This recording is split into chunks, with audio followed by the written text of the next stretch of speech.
I was raised on bands such as Slayer and Blind Guardian and other bands that have got a really powerful live aspect about the shows, and it was really that live aspect of music that got me into it in the first place. I were in a band for a while called Necro-Sadistic Goat Torture, and we toured for a while worldwide, sold a few albums.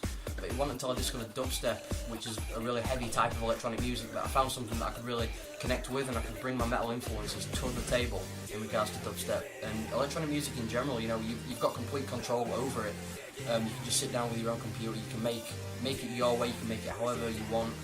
And it sounds great live as well, so you know, it's something I've really clicked with. And now dubstep has really taken off and got massive, and it's breathed a whole new lease of life into live music, because everybody's making it now, and it's really powerful.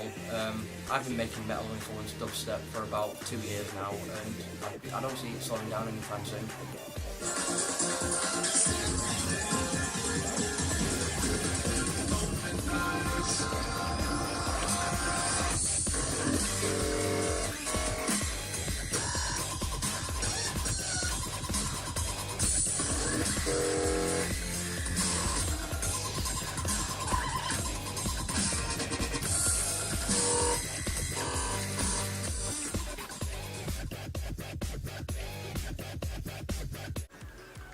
Well, I've always been into electronic music from a very young age, UKF in particular being a big influence on my production on YouTube, but at the same time I've always loved the heavier side of electronic music, so when they branched out into dubstep, you know, I got hooked because it is bass-centric music. Since then, I mean, dubstep has gone from strength to strength, and because I've been a part of that scene from the start, you know, it feels great to be a part of this new scene.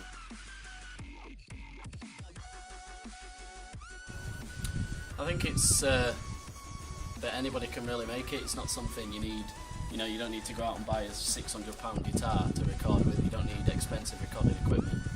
You can just put a MIDI keyboard into your computer, things such as Fruity Loops, Cubase, Reason, you know, put your tracks together. You can throw your tracks together within a couple of days, put it on the internet, people will hear it. Yeah, with internet, I mean, you know, there's all kinds of platforms that musicians can use to get their music out there.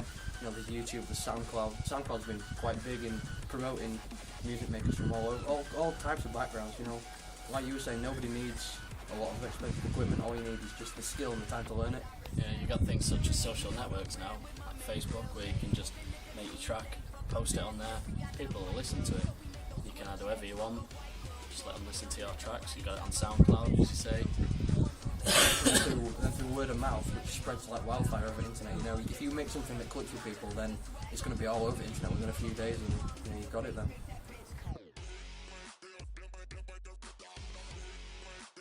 I think it's bands like Pendulum, you know, because they were really the first wave of electronic music artists that really converged with heavy metal, because they did an album with In Flames, which were really good, brought a lot of metal influences to it, which is obviously my background.